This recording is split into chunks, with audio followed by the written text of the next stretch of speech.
IPU की president और Tanzania संयुक्त गणराज्य की नेशनल असेंबली के अध्यक्ष माननीय डॉक्टर तुलिया एक्सन का स्वागत करते हुए अत्यंत प्रसन्नता हो रही है। वे हमारी सम्मानित अतिथि के रूप में भारत की आधिकारिक यात्रा पर आई है। ये हमारे लिए खुशी की बात है कि डॉक्टर एक्सन बजट सत्र को देखने के लिए यहाँ उपस्थित है। माननीय डॉक्टर तुलिया एक्सन शुक्रवार दिनांक 19 जुलाई 2024 को भारत पहुंची। उन्होंने 21 जुलाई 2024 को आगरा का भ्रमण किया और इस समय वह विशेष बॉक्स में आसीन है। हम भारत में उनके सुखद और सफल प्रवास की कामना करते हैं। हम अंतर संसदीय संघ के प्रेसिडेंट के रूप में उनकी भूमिका के लिए सफलता की भी कामना करते हैं। उनके माध्यम से हम तंजानिया गणराज्य की संसद के सदस्यों, तंजानिया की सरकार तथा वहां की मित्र जनता को बधाई और शुभकामनाएं देते हैं। माननीय सदस्यगण, जैसा कि आपको समाचार भाग 2 के माध्यम से पहले ही सूचित किया जा चुका है कि माननीय वित्त मंत्री जी के बजट भाषण की प्रतियां हार्ड कॉपी के रूप में उपलब्ध कराई जाएगी।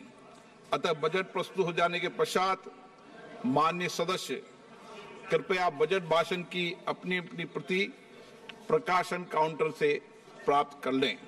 आपको ये भी सूचित किया जाता है कि माननीय मंत्री द्वारा बजट प्रस्तुत किए जाने के पश्चात बजट की प्रतियां आपको मेंबर्स पोर्टल के माध्यम से भी उपलब्ध करा दी जाएगी। माननीय वित्त मंत्री Shrimati Nirmala Sitharaman.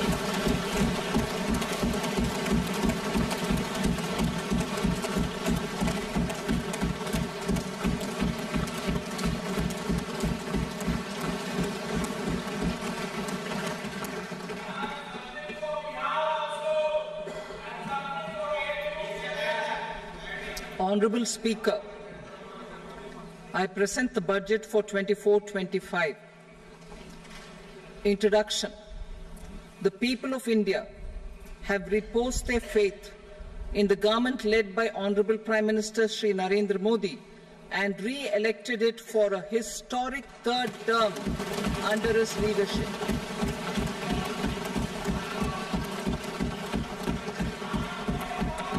We are grateful for their support, faith, and trust in our policies. We are determined to ensure that all Indians, regardless of religion, caste, gender, and age, make substantial progress in realizing their life goals and aspirations. Global context. The global economy, while performing better than expected, is still in the grip of policy uncertainties. Elevated asset prices, political uncertainties, and shipping disruptions continue to pose significant downside risks for growth and upside risks to inflation. In this context, India's economic growth continues to be the shining exception and will remain so in the years ahead.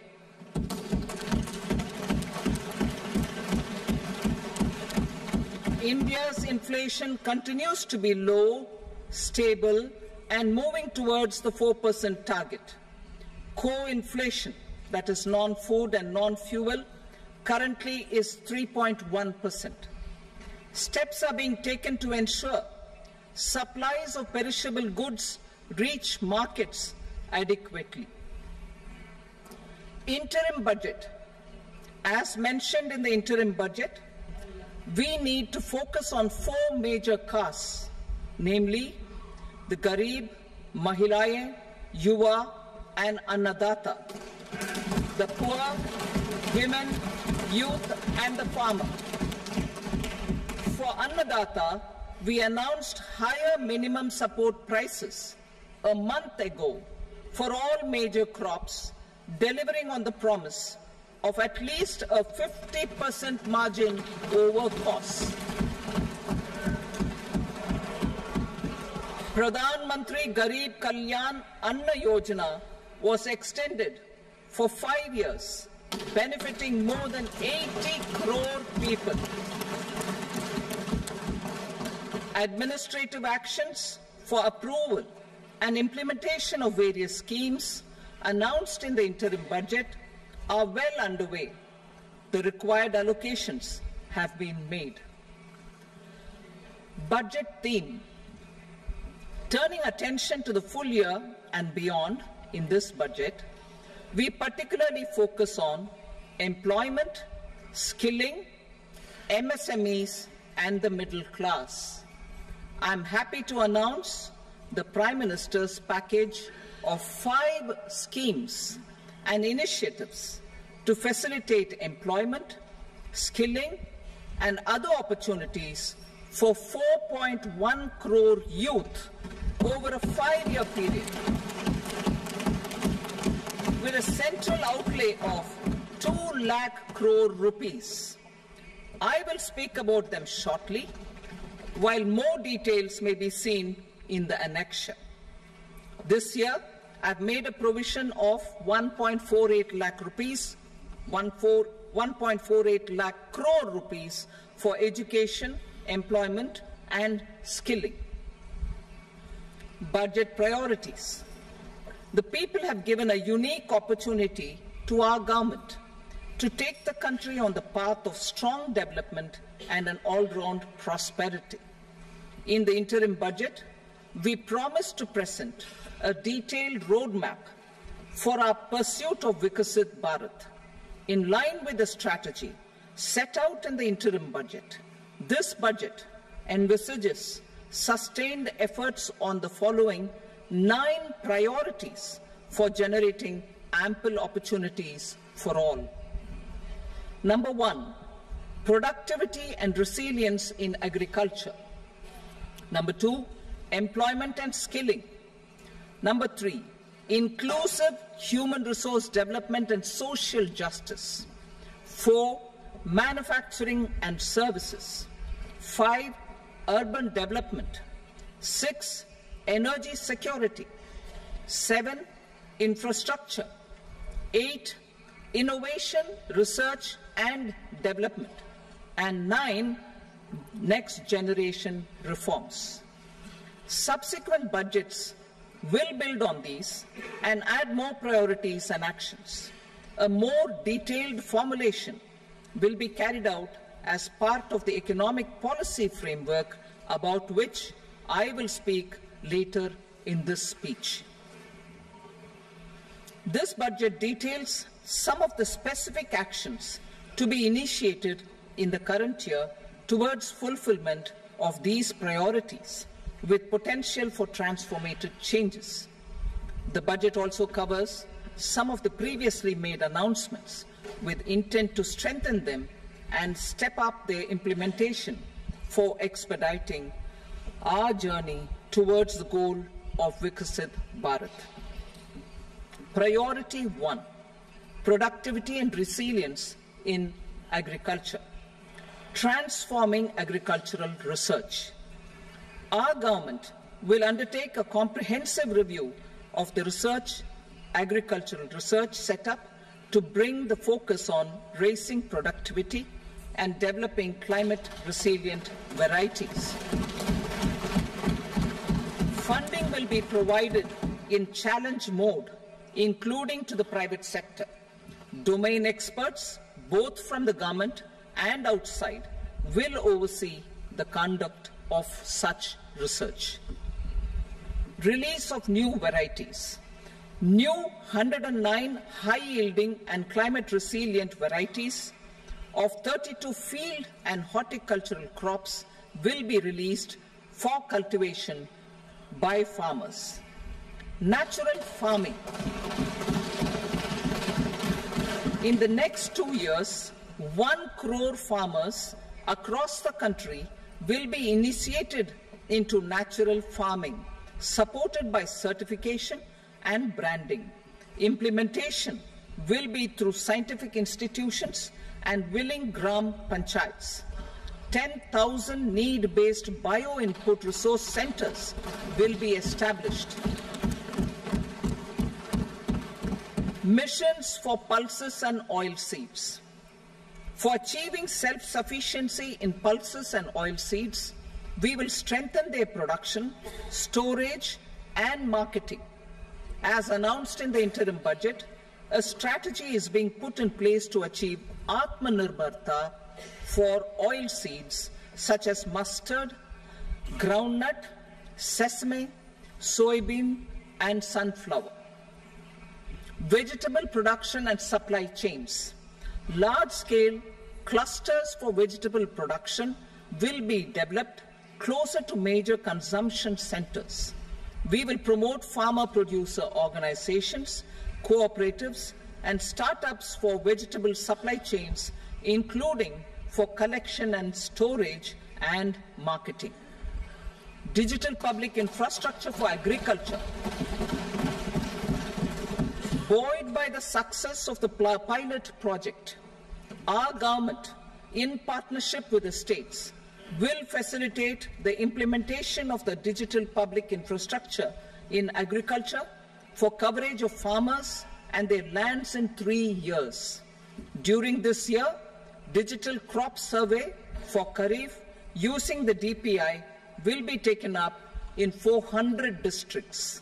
The details of 6 crore farmers and their lands will be brought into the farmer and land registries.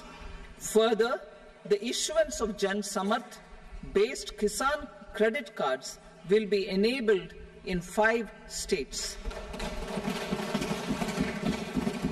Shrimp production and export. Financial support for setting up a network of nucleus breeding centers for shrimp brood stocks will be provided. Financing for shrimp farming, processing, and export will be facilitated through NABARD. National Cooperation Policy. Our government will bring out a national cooperation policy for systematic, orderly, and all-round development of the cooperative sector, fast-tracking growth of rural economy and generation of employment opportunities on a large scale will be the policy goal. This year, I have made a provision of 1.52 lakh crore rupees for agriculture and allied sectors.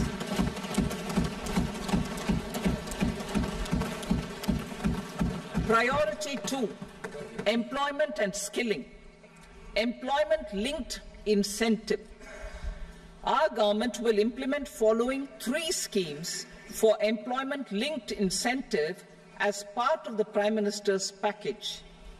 These will be based on enrollment in the EPFO and focus on recognition of first-time employees and support to employees and employers.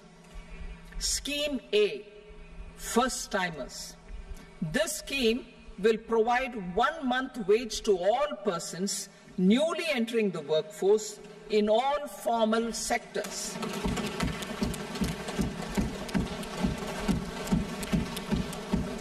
Direct benefit transfer of 1 month's salary in 3 installments to first-time employees as registered in the EPFO will be up to 15,000 rupees.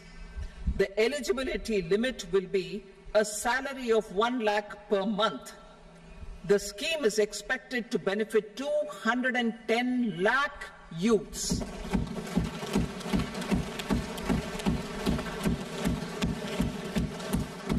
Scheme B, job creation in manufacturing. This scheme will incentivize additional employment in the manufacturing sector linked to the employment of first-time employees.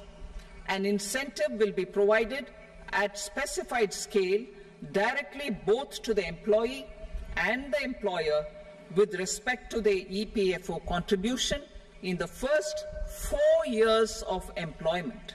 The scheme is expected to benefit 30 lakh youth entering employment and their employers.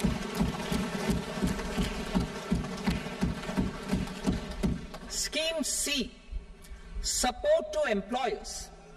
This employer-focused scheme will cover additional employment in all sectors. All additional employment within a salary of 1 lakh rupee per month will be counted.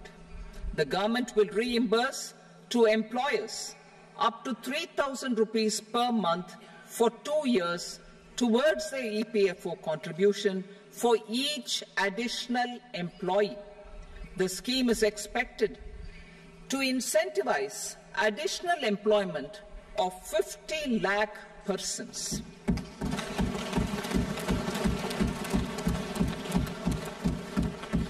Participation of women in the workforce. We will facilitate higher participation of women in the workforce through setting up of working women hostels in collaboration with industry and establishing creches. In addition, the partnership will seek to organize women-specific skilling programs and promotion of market access for women SHG enterprises. Skilling program. I'm happy to announce a new centrally sponsored scheme as the 4th scheme under the Prime Minister's package for skilling in collaboration with state governments and industry. 20 lakh youth will be skilled over a 5-year period.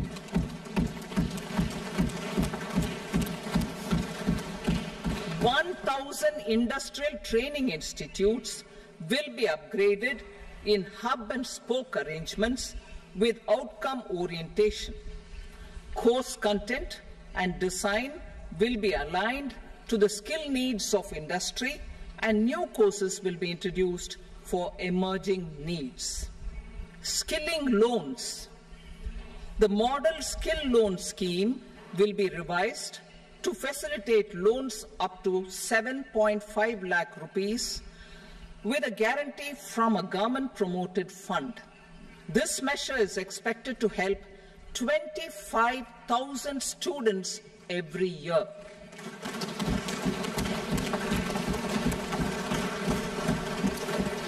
Education loans. For helping our youth who have not been eligible for any benefit under government schemes and policies, I am happy to announce a financial support for loans up to 10 lakh rupees for higher education in domestic institutions.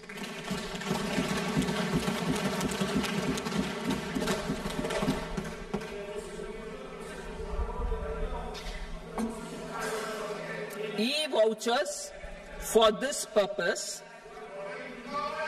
E-vouchers for this purpose will be given directly to 1 lakh students every year for annual interest subvention of 3% of the loan amount. Priority 3, inclusive human resource development and social justice. Saturation approach.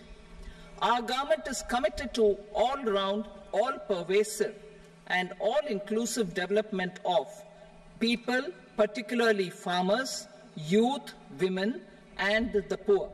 For achieving social justice comprehensively, the saturation approach of covering all eligible people through various programs, including those for education and health, will be adopted to empower them by improving their capabilities. Implementation of schemes meant for supporting economic activities by craftsmen, artisans, self-help groups, scheduled caste, scheduled tribe, and women entrepreneurs and street vendors such as the PM Vishwakarma, PM Swanidhi, National Livelihood Missions, and Stand Up India will be stepped up. Purvodaya. The states in the eastern part of the country are rich in endowments and have strong cultural traditions. We will formulate a plan, Purvodaya, for the all-round development of the eastern region of the country, covering Bihar, Jharkhand, West Bengal, Odisha, and Andhra Pradesh. This will cover human resource development, infrastructure, and generation of economic opportunities to make the region an engine to attain Vikasit Bharat. On the Amritsar-Kolkata Industrial Corridor, we will support development of an industrial node at Gaya. This corridor will catalyze industrial development of the eastern region. The industrial node at Gaya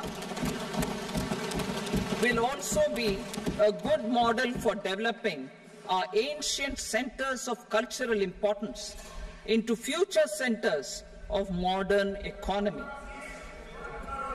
This model shall showcase Vikas B, Virasat B in our growth trajectory. We will also support development of road connectivity projects, namely 1.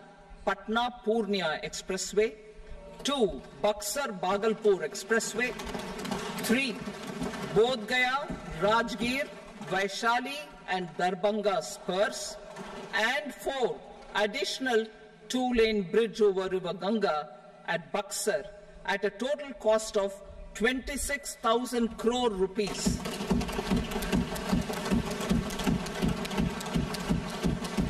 Power projects, including setting up of a new 2,400 megawatt power plant at Pir Painti, will be taken up at a cost of 21,400 crore rupees. New airports, medical colleges, and sports infrastructure in Bihar will be constructed. An additional allocation to support capital investments will be provided. The requests of Bihar government for external assistance from multilateral development banks will be expedited.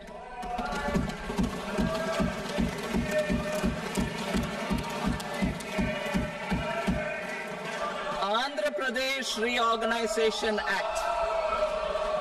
Our government has made concerted efforts to fulfill the commitments in Andhra Pradesh Reorganization Act.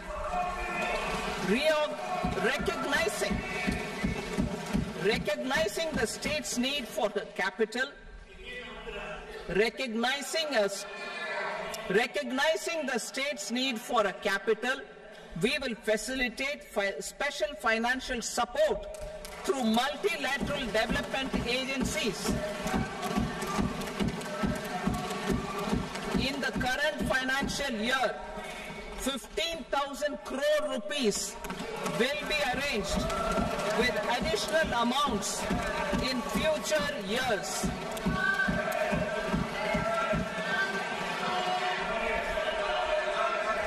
Our government is fully committed to financing and early completion of the Polavaram irrigation project, which is the lifeline for Andhra Pradesh and its farmers. This will facilitate our country's food security as well. Under the Act, Andhra Pradesh Reorganization Act, for promoting industrial development, funds will be provided for essential infrastructure such as water, power, railways, and roads. In Kopparthi node on the Visakhapatnam-Chennai Industrial Corridor and Varavakal node on the Hyderabad-Bangalore Industrial Corridor. An additional allocation will be provided this year towards capital investment for economic growth. Grants for backward regions of Rayalaseema, Prakasham, North Coastal Andhra, as stated in the Act, will be provided. PM Awas Yojana. 3 crore additional houses under the PM Awas Yojana in rural and urban areas in the country have been announced, for which the necessary allocations are being made. Women-led development. For promoting women-led development, the budget carries an allocation of more than 3 lakh crore for schemes benefiting women and girls. This signals our government's commitment for enhancing women's role in economic development. Pradhan Mantri Janjatiya Unnat Gram Abhiyan, for improving the socio-economic condition of tribal communities, we will launch the Pradhan Mantri Janjatiya Unnat Gram Abhiyan by adopting saturation coverage for tribal families in tribal majority villages and aspirational districts.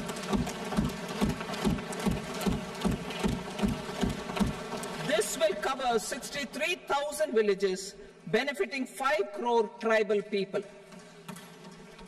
Bank branches in northeastern region. More than 100 branches of India Post Payment Bank will be set up in the northeast region to expand the banking services. This year, I have made a provision of 2.66 lakh crore rupees for rural development, including rural infrastructure. Priority 4, manufacturing and services, support for promotion of MSMEs. This budget provides special attention to MSMEs and manufacturing, particularly labor-intensive manufacturing. We have formulated a package covering financing, regulatory changes, and technology support for MSMEs to help them grow and also compete globally, as mentioned in the interim budget. I am happy to announce the following specific measures. Credit guarantee scheme for MSMEs in the manufacturing sector.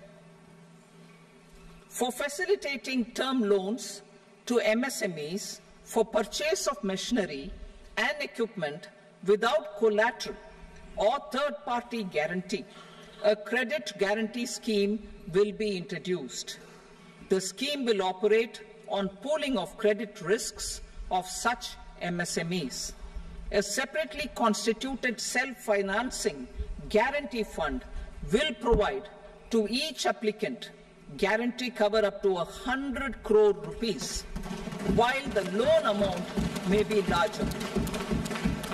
The borrower will have to provide an upfront guarantee fee and an annual guarantee fee on the reducing loan balance. New assessment model for MSME credit.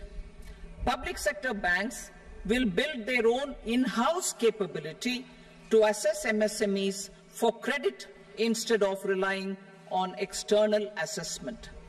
They will also take a lead in developing or getting developed a new credit assessment model based on the scoring of digital footprints of the MSMEs in the economy. This is expected to be a significant improvement over the traditional assessment of credit eligibility based only on asset or turnover criteria. That will also cover MSMEs without a formal accounting system. Credit support to MSMEs during stress period. I'm happy to announce a new mechanism for facilitating continuation of bank credit to MSMEs during their stress period while being in special mention account, SMA stage, for reasons beyond their control. MSMEs need credit to continue their business and to avoid getting into the NPA stage. Credit availability will be supported through a guarantee from a government-promoted fund. Mudra loans. The limit of Mudra loans will be enhanced to 20 lakh from the current 10 lakh for those entrepreneurs who have availed and successfully repaid previous loans under the Tarun category. Enhanced scope for mandatory onboarding in TReDS. For facilitating MSMEs to unlock their working capital by converting their trade receivables into cash, I propose to reduce the turnover threshold of buyers for mandatory onboarding on the TReDS platform from rupees 500 crore to 250 crore rupees. This measure will bring 22 more CPSCs and 7,000 more companies onto the platform. Medium enterprises will also be included in the scope of the suppliers. SIDBI branches in MSME clusters. SIDBI will open new branches to expand its reach to serve all major MSME clusters within 3 years and provide direct credit to them. With the opening of 24 such branches this year, the service coverage will expand to 168 out of 242 major clusters. MSME units for food irradiation, quality and safety testing. Financial support for setting up of 50 multi-product food irradiation units in the MSME sector will be provided. Setting up of 100 food quality and safety testing labs with NABL accreditation will be facilitated. E-commerce export hubs. To enable MSMEs and traditional artisans to sell their products in international markets, e-commerce export hubs will be set up in public-private partnership mode. These hubs, under a seamless regulatory and logistic framework, will facilitate trade and export-related services under one roof. Measures for promotion of manufacturing and services. Internship in top companies. As the fifth scheme under Prime Minister's package, our government will launch a comprehensive scheme for providing internship opportunities in 500 top companies to 1 crore youth in 5 years. They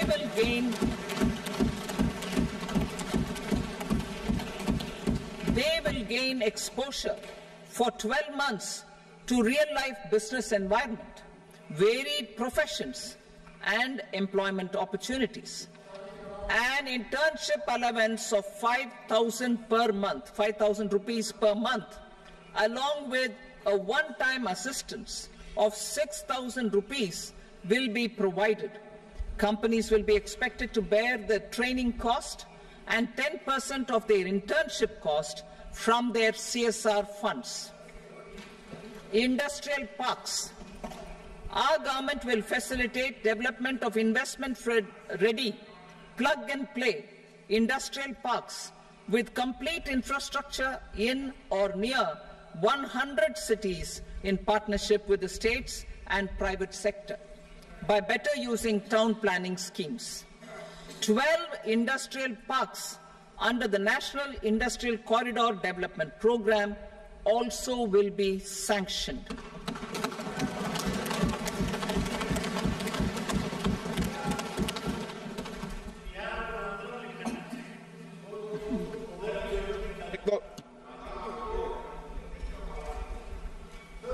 Veggie paper, no. Please, Patty.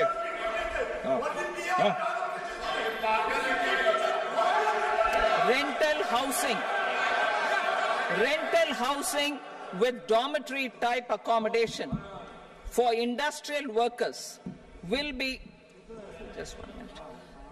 Rental housing, I repeat, rental housing with dormitory type accommodation for industrial workers will be facilitated in PPP mode with VGF support and commitment from anchor industries. Shipping industry, ownership, leasing and flagging reforms will be implemented to improve the share of Indian shipping industry and generate more employment. Critical mineral mission. We will set up a critical mineral mission for domestic production, recycling of critical minerals, and overseas acquisition of critical mineral assets. Its mandate will include technology development, skilled workforce, extended producer responsibility framework, and a suitable financing mechanism. Offshore mining of minerals. Our government will launch the auction of the first tranche of offshore blocks for mining, building on the exploration already carried out. Digital public infrastructure applications. Turning to the services sector, I propose development of DPI applications at population scale for productivity gains, business opportunities, and innovation by the private sector.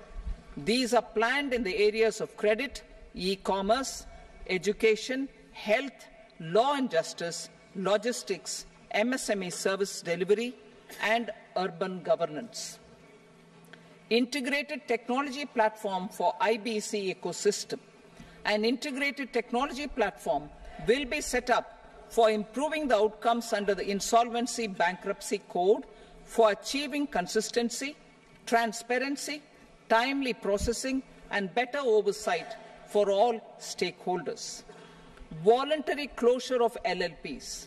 The services of the Center for Processing Accelerated Corporate Exit, CPACE, will be extended for voluntary closure of LLPs to reduce the closure times. National Company Law Tribunals. The IBC has resolved more than 1,000 companies, resulting in direct recovery of 3.3 lakh crore to creditors. 3.3 lakh crore rupees to creditors. In addition, 28,000 cases involving over 10 lakh crore rupees have been disposed of even prior to admission. Appropriate changes to the IBC, reforms and strengthening of the tribunal and appellate tribunals will be initiated to speed up insolvency resolution. Additional tribunals will be established. Out of those, some will be notified to decide cases exclusively under the Companies Act. Debt recovery. Steps for reforming and strengthening debt recovery tribunals will be taken. Additional tribunals will be established to speed up recovery. Priority 5, urban development. Cities as growth hubs. Working with states, our government will facilitate development of cities as growth hubs. This will be achieved through economic and transit planning and orderly development of peri-urban areas utilizing town planning schemes. Creative redevelopment of cities. For creative brownfield redevelopment of existing cities with a transformative impact, our government will formulate a framework for enabling policies, market-based mechanisms, and regulation. Transit-oriented development.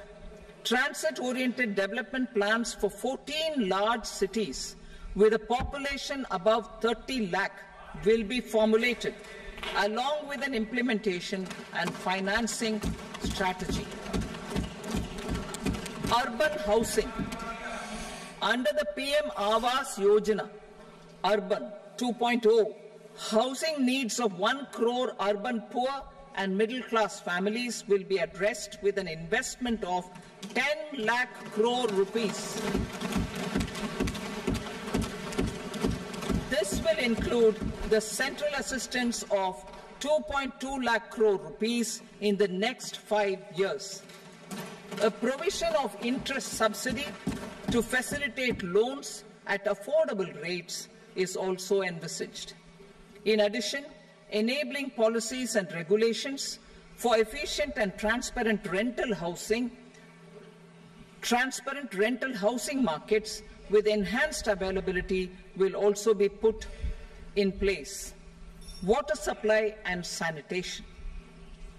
In partnership with state governments and multilateral development banks, we will promote water supply, sewage treatments, and solid waste management projects and services for 100 large cities through bankable projects.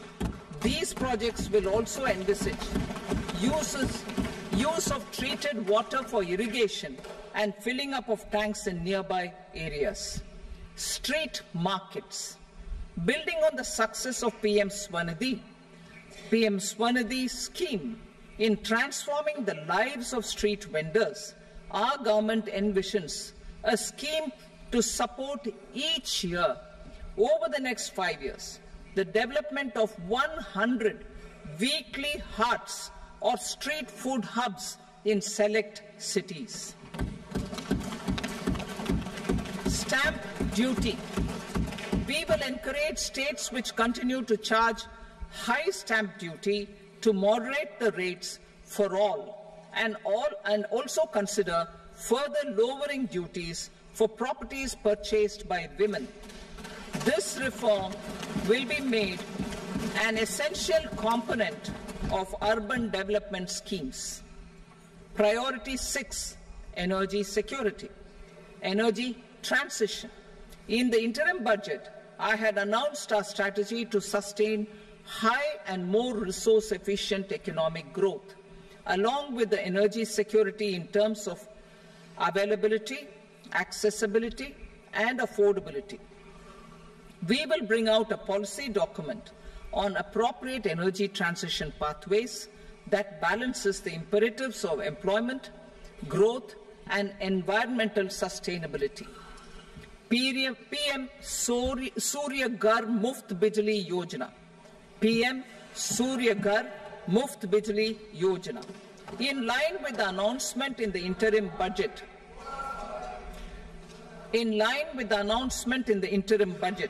PM Surya Ghar Muft Bijli Yojana has been launched to install rooftop solar plants to enable 1 crore households obtain free electricity up to 300 units every month. The scheme has generated remarkable response with more than 1.28 crore registrations and 14 lakh applications, and we will further encourage it. Pumped storage policy. A policy for promoting pumped storage projects will be brought out for electricity storage and facilitating smooth integration of the growing share of renewable energy with its variable and intermittent nature in the overall energy mix. Research and development of small and modular nuclear reactors. Nuclear energy is expected to form a very significant part of the energy mix for Viksit Bharat. Towards that pursuit, our government will partner with the private sector for 1. Setting up Bharat Small Reactors, 2. Research and development of Bharat Small Modular Reactor, and 3. Research and development of newer technologies for nuclear energy. The R&D funding announced in the interim budget will be made available for this sector also. Advanced ultra supercritical thermal power plants. The development of indigenous technology for advanced ultra supercritical thermal power plants with much higher efficiency has been completed. A joint venture between NTPC and BHEL will set up a full-scale 800 megawatt commercial plant using AUSC technology. The government will provide the required fiscal support. Moving forward, development of indigenous capacity for the production of high-grade steel and other advanced metallurgy materials for these plants will result in strong spin-off benefits for the economy. Roadmap for hard-to-abate industries. a roadmap for moving the hard-to-abate industries from energy efficiency targets to emission targets will be formulated. Appropriate regulations for transition of these industries from the current perform, achieve and trade mode to Indian carbon market mode will be put in place. Support to traditional micro and small industries. An investment-grade energy audit of traditional micro and small industries in 60 clusters, including brass and ceramic, will be facilitated. Financial support will be provided for shifting them to cleaner forms of energy and implementation of energy efficiency measures.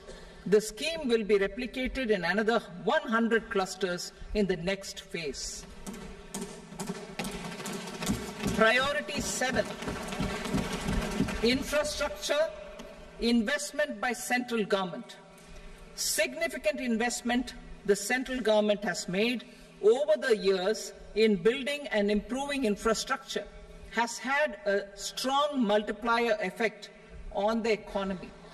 We will endeavour to maintain strong fiscal support for infrastructure over the next 5 years in conjunction with imperatives of other priorities and fiscal consolidation.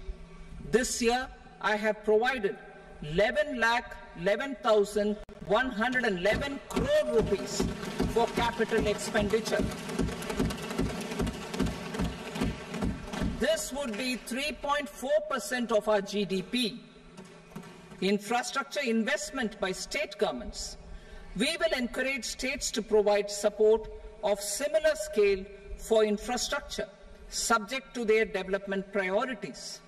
A provision of 1.5 lakh crore rupees for long-term interest-free loans have been made this year also to support the states in their resource allocation. Private investment in infrastructure. Investment in infrastructure by private sector will be promoted through viability gap funding and enabling policies and regulations. A market-based financing framework will be brought out. Pradhan Mantri Gram Sadak Yojana, Phase 4 of the PMGSY will be launched to provide all-weather connectivity to 25,000 rural habitations,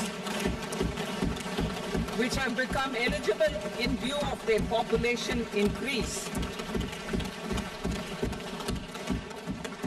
Irrigation and flood mitigation.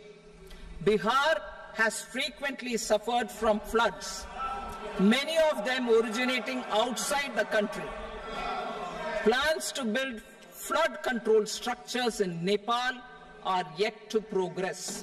Our government, through the Accelerated Irrigation Benefit Program and other sources, will provide financial support for projects with estimated cost of 11,500 crore rupees, such as the Kosi-Michi intra-state link and 20 other ongoing and new schemes, including barrages, river pollution abatement and irrigation projects. In addition, survey and investigation of Kosi-related flood mitigation and irrigation projects will be undertaken.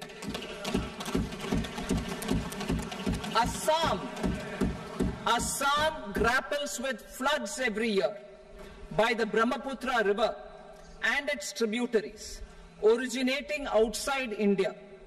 We will provide assistance to Assam for flood management and related projects.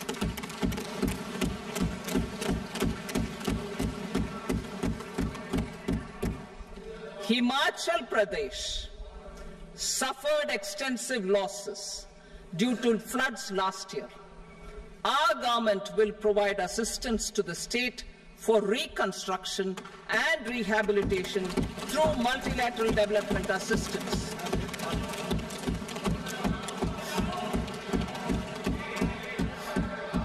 भेदभाव के। Uttarakhand too suffered losses due to cloudbursts and massive landslides. We will provide assistance to the state. Recently, Sikkim witnessed devastating flash floods and landslides that wreaked havoc across the state. Our government will provide assistance to the state. Tourism has always been a part of our civilization. Our efforts in positioning India as a global tourist destination will also create jobs, stimulate investments, and unlock economic opportunities for other sectors. In addition to the measures outlined in the interim budget, I propose the following measures. Vishnupad Temple at Gaya and Mahabodhi Temple at Bodh Gaya in Bihar are of immense spiritual significance. Comprehensive development of Vishnupad Temple corridor and Mahabodhi Temple corridor will be supported, modeled on the successful Kashi Vishwanath Temple corridor to transform them into world-class pilgrim and tourist destinations. Rajgir holds immense religious significance for Hindus, Buddhists and Jains. The 20th Tirthankara Muniswarata temple in the Jain temple complex is ancient. The Saptarishi or the 7 hot springs form a warm water Brahmkund that is sacred. A comprehensive development initiative for Rajgir will be undertaken. Our government will support the development of Nalanda as a tourist center, besides reviving Nalanda University to its glorious stature. Odisha's scenic beauty, temples, monuments, craftsmanship, wildlife sanctuaries, natural landscapes, and pristine beaches make it an ultimate tourism destination. Our government will provide assistance for their development to Odisha as well. Priority 8, innovation, research and development. We will operationalize the Anusandhan National Research Fund for basic research and prototype development. Further, we will set up a mechanism for spurring private sector-driven research and innovation at commercial scale with a financing pool of 1 lakh crore rupees in line with the announcement in the interim budget. Space economy. With our continued emphasis on expanding the space economy by 5 times in the next 10 years, a venture capital fund of 1,000 crore rupees will be set up. Priority 9, next generation reforms. Economic policy framework. We will formulate an economic policy framework to delineate the overarching approach to economic development and set the scope of the next generation of reforms for facilitating employment opportunities and sustaining high growth. Our government will initiate and incentivize reforms for 1. Improving productivity of factors of production, and 2. Facilitating markets and sectors to become more efficient. These reforms will cover all factors of production, namely land, labor, capital, and entrepreneurship, and technology as an enabler of improving total factor productivity and bridging inequality. Effective implementation of several of these reforms requires collaboration between the center and the states and building consensus as development of the country lies in development of the states. For promoting competitive federalism and incentivizing states for faster implementation of reforms, I propose to earmark a significant part of the 50-year interest-free loan. Working with the states, we will initiate the following reforms.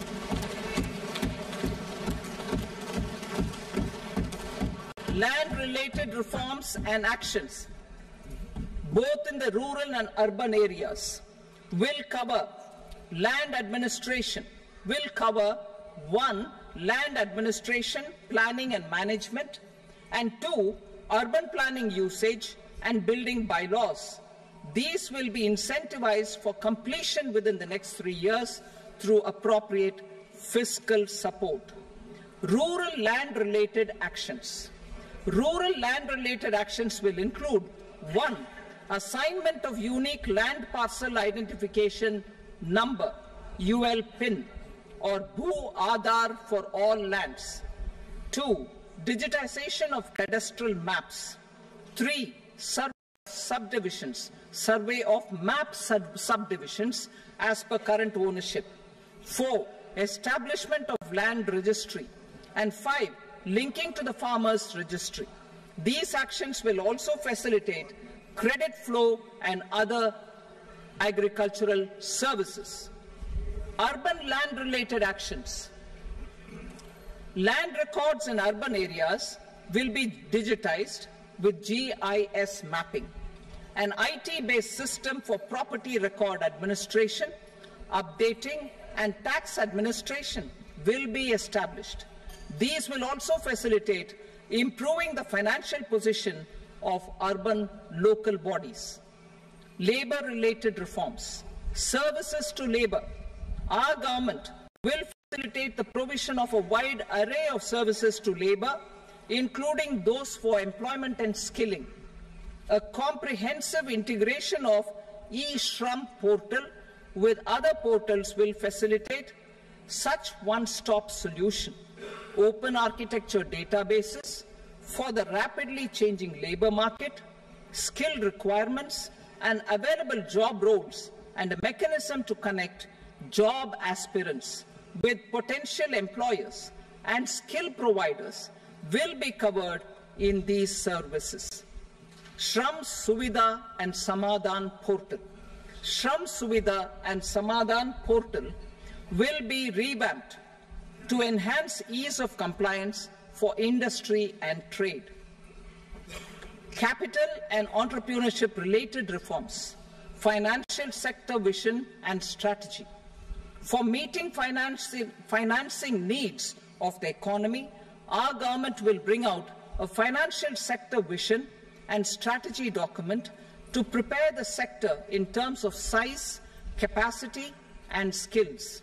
This will set the agenda for the next 5 years and guide the work of the government, regulators, financial institutions, and market participants. Taxonomy for climate finance. We will develop taxonomy for climate finance for enhancing the availability of capital for climate adaptation and mitigation. This will support achievement of the country's climate commitments and green transition. Variable capital company structure. We will seek the required legislative approval for providing an efficient and flexible mode for financing leasing of aircrafts and ships and pooled funds of private equity through a variable company structure. Foreign direct investment and overseas investment. The rules and regulations for foreign direct investment and overseas investments will be simplified to 1. Facilitate foreign direct investments, 2. Nudge prioritization, and 3. Promote opportunities for using Indian rupee as a currency for overseas investment. NPS Vatsalya. NPS Vatsalya, a plan for contribution by parents and guardians for minors, will be started. On attaining the age of majority, the plan can be converted seamlessly into a normal NPS account. Use of technology. We have successfully used technology for improving productivity and bridging inequality in our economy during the past 10 years.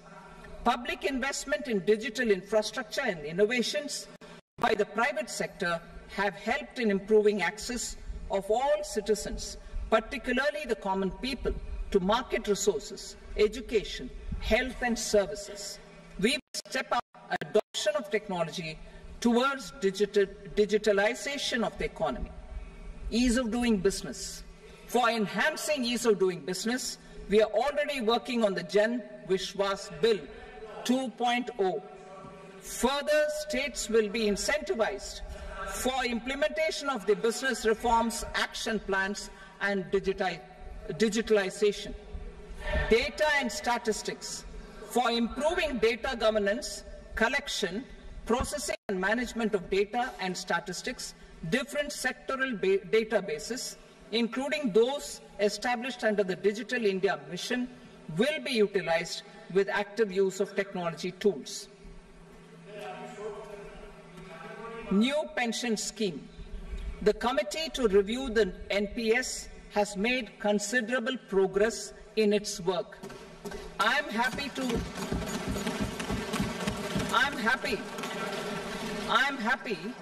that the staff side of the National Council of the Joint Consultative Machinery for Central Government Employees has taken a constructive approach. A solution will be evolved which addresses the relevant issues while maintaining fiscal prudence to protect the common citizens. Budget estimates for 24-25. For the year 24-25, total receipts other than borrowings and the total expenditure are estimated at 32.07 lakh crore rupees and 48.21 lakh crore rupees respectively. The net tax receipts are estimated at 25.83 lakh crore rupees. The fiscal deficit is estimated at 4.9% of the GDP. The gross and the net market borrowings through dated securities during 24-25 are estimated at 14.01 lakh crore rupees and 11.63 lakh crore rupees respectively. Both will be less than that in 23-24. The fiscal consolidation path announced by me in 2021 has served our economy very well, and we aim to reach the deficit below 4.5% next year. The government is committed to staying the course. From 2026-27 onwards, our endeavour will be to keep the fiscal deficit each year such that the central government's debt will be on a declining path as percentage of GDP. I will now move to Part B.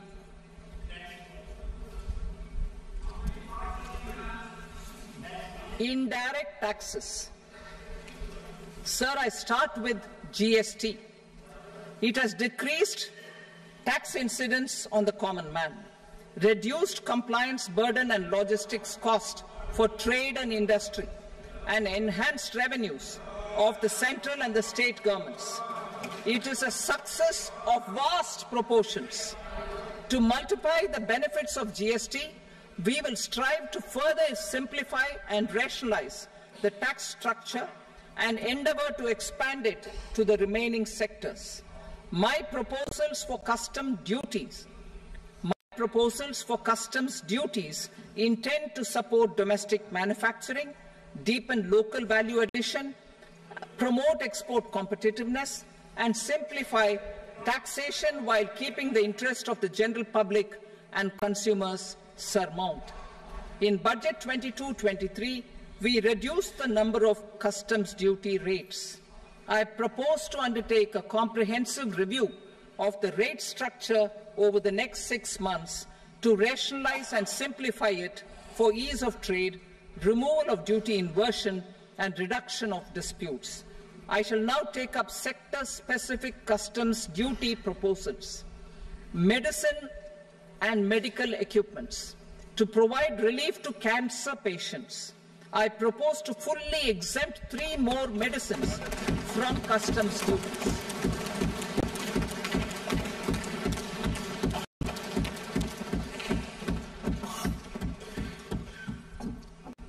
I also propose changes in the BCD on X-ray tubes and flat panel detectors for use in medical X-ray machines under the phased manufacturing program so as to synchronize them with the domestic capacity addition.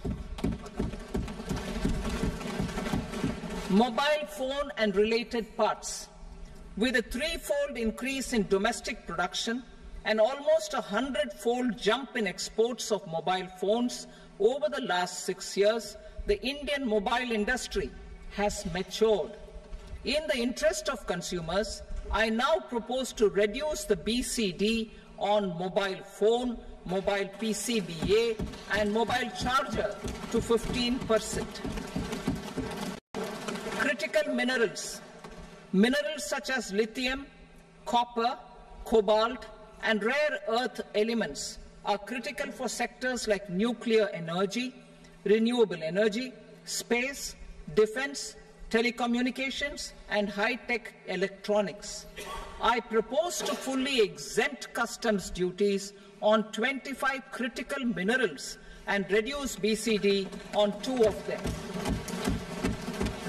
This will provide a major fillip to the processing and refining of such minerals and help secure their availability for these strategic and important sectors. Solar energy. Energy transition is critical in the fight against climate change. To support energy transition, I propose to expand the list of exempted capital goods for use in the manufacture of solar cells and panels in the country. Further, in view of sufficient domestic manufacturing capacity of solar gas, glass, and tinned copper interconnect, I propose not to extend the exemption of custom duties provided to them. Marine products. India's seafood exports in the last financial year touched an all-time high of more than 60,000 crores of rupees. Frozen shrimp accounted for about 2/3 of these exports. To enhance their competitiveness, I propose to reduce BCD on certain broodstock, polychaete worms, shrimp, and fish feed to 5%. I also propose to exempt customs duty on various inputs for manufacture of shrimp and fish feed. Leather and textile. Similarly, to enhance the competitiveness of exports in the leather and textile sectors, I propose to reduce BCD on real down-filling material from duck or goose. I am also making additions to the list of exempted goods for manufacture of leather and textile garments, footwear, and other leather articles for export.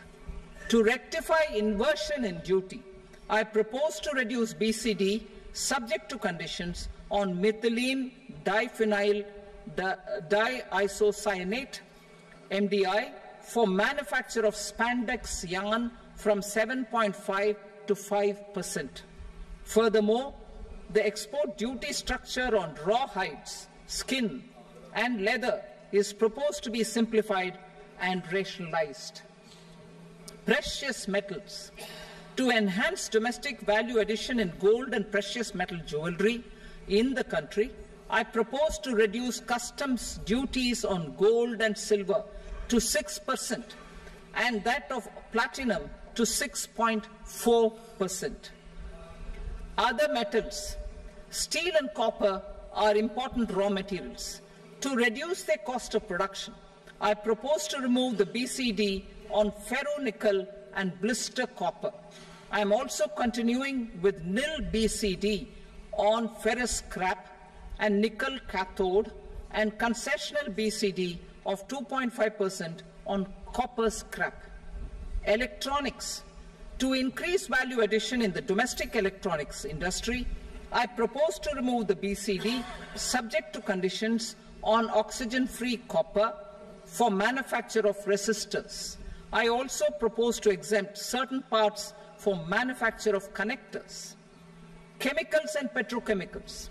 To support existing and new capacities in the pipeline, I propose to increase the BCD on ammonium nitrate from 7.5% to 10%. Plastics. PVC flex banners are non-biodegradable and hazardous for environment and health.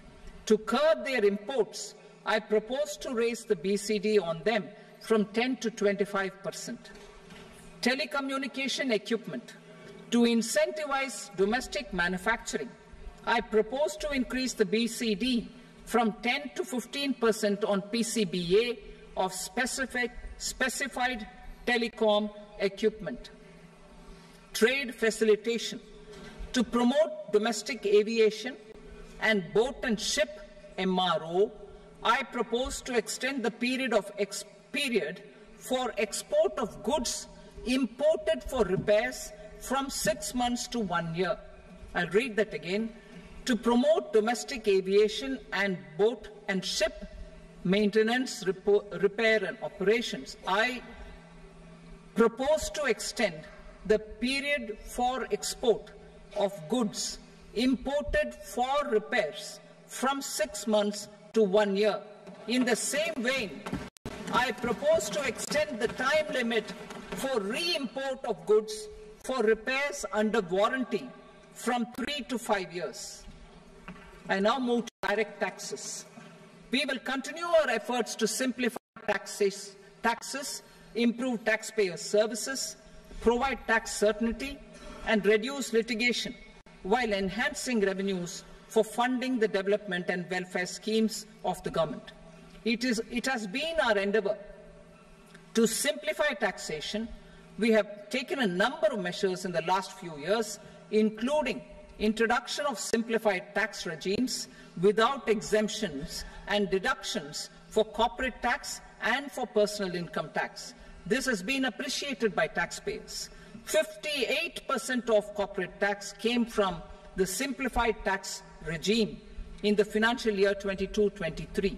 Similarly, as per data available till now, for the last fiscal, more than 2/3 have availed the new personal income tax regime.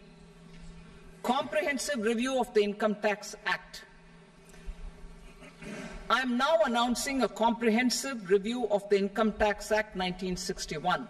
The purpose is to make the Act concise, lucid, easy to read and understand. This will reduce disputes and litigation, thereby providing tax certainty to the taxpayers. I will also bring down the demand embroiled in litigation. It is proposed to be completed in 6 months.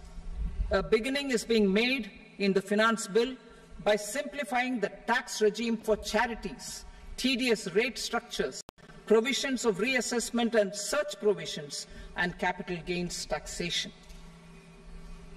Simplification for charities and tedious. Two tax exemption regimes. The two tax exemption regimes for charities are proposed to be merged into one.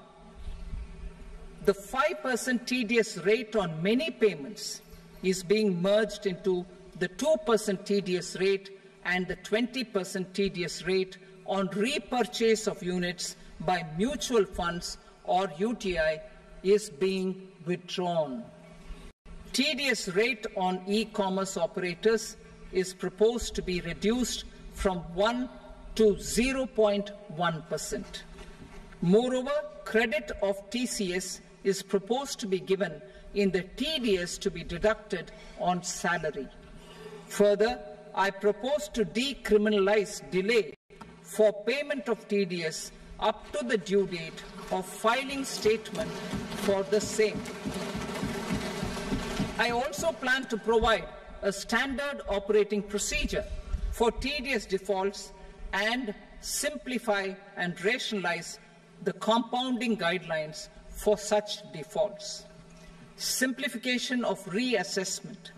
I propose to thoroughly simplify the provisions for reopening and reassessment. An assessment hereinafter can be reopened beyond 3 years from the end of the assessment year only if the escaped income is 50 lakh rupees or more, up to a maximum period of 5 years from the end of the assessment year. Even in such cases, a time limit of 6 years before the year of the search, as against the existing time limit of 10 years, is being proposed. This will reduce tax uncertainty and disputes. Simplification and rationalization of capital gains. Capital gains taxation is also proposed to be hugely simplified. Short-term gains on certain financial assets shall henceforth attract a tax rate of 20%, while that on all other financial assets and all non-financial assets shall continue to attract the applicable tax rate. Long-term gains on all financial and non-financial assets, on the other hand, will attract a tax rate of 12.5%. For the benefit of the lower and the middle income classes, I propose to increase the limit of exemption of capital gains on certain financial assets to 1.25 lakh rupees per year. Listed financial assets held for more than a year will be classified as long-term, while unlisted financial assets and all non-financial assets will have to be held for at least 2 years to be classified as long-term. Unlisted bonds and debentures, debt mutual funds, and market-linked debentures, irrespective of holding period, however, will attract tax on capital gains at applicable rates. Taxpayer services. All the major taxpayer services under GST and most services under customs and income tax have been digitalized. All remaining services of customs and income tax, including rectification and order giving effect to appellate orders, shall be digitalized and made paperless over the next 2 years. Litigation and appeals. While our concerted efforts to reduce pendency of appeals at various appellate fora are beginning to show good results, it will continue to engage our highest attention. To dispose of the backlog of first appeals, I plan to deploy more officers to hear and decide such appeals, especially those with large tax effect. For resolution of certain income tax disputes pending in appeal, I am also proposing Vivad Se Vishwas Scheme 2024. Further, I propose to increase monetary limits for filing appeals related to direct taxes, excise and service tax in the tax tribunals, high courts and Supreme Court to 60 lakh rupees, 2 crore rupees and 5 crore respectively. With a view to reduce litigation and provide certainty in international taxation, we will expand the scope of safe harbor rules and make them more attractive. We will also streamline the transfer pricing assessment procedure. Employment and investment. I have a few proposals to promote investment and foster employment. First of all, to bolster the Indian startup ecosystem, boost the entrepreneurial spirit, and to support innovation, I propose to abolish the so-called angel tax for all classes of investors. Second, there is tremendous potential for cruise tourism in India. To give a fillip to this employment-generating industry, I am proposing a simpler tax regime for foreign shipping companies operating domestic cruises in the country.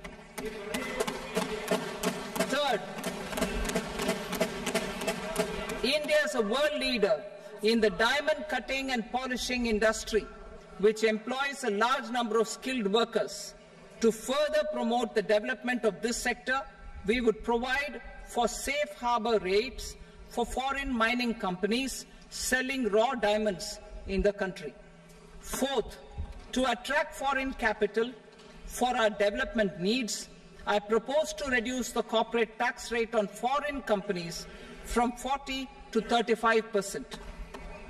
Deepening the tax base. I have a couple of proposals for deepening the tax base. First, security transaction tax on futures and options of securities is proposed to be increased to 0.02% and 0.1% respectively.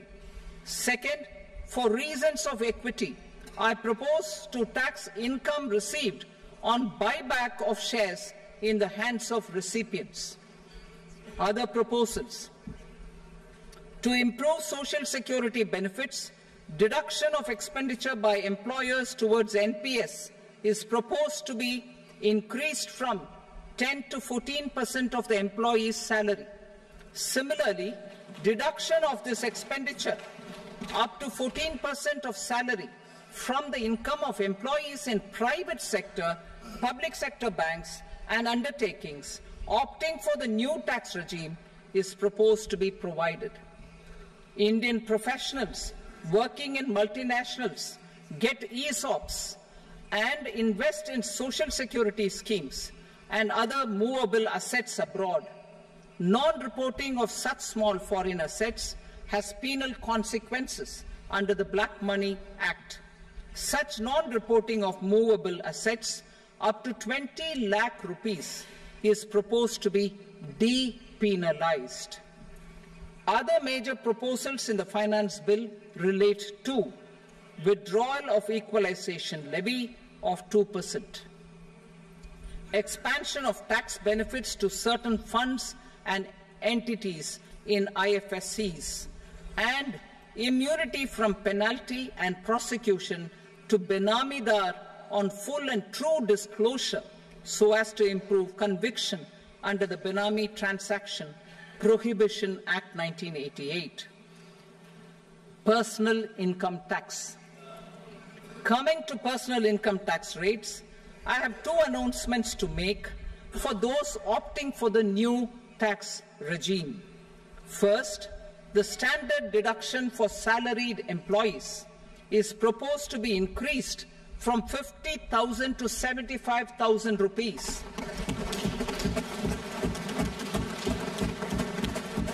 Similarly, deduction on family pension for pensioners is proposed to be enhanced from 15,000 to 25,000 rupees. This will provide relief to about 4 crore salaried individuals and pensioners.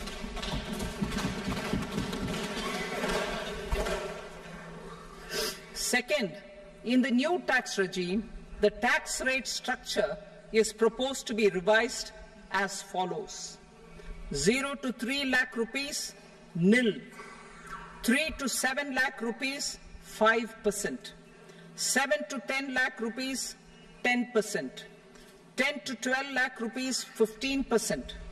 12 to 15 lakh rupees, 20%. And above 15 lakh rupees, 30%. As a result of these changes, a salaried employee in the new tax regime stands to save up to 17,500 rupees in income tax.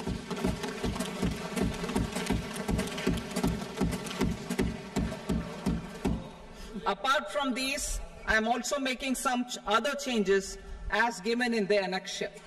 As a result of these proposals, revenue of about 37,000 crore, that is 29,000 crore in direct taxes and 8,000 crore in indirect taxes will be foregone, while revenue of about 30,000 crore rupees will be additionally mobilized.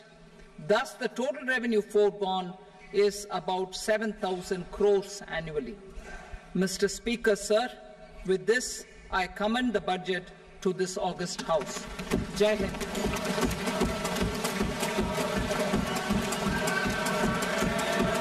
Item number 2. Item number 2.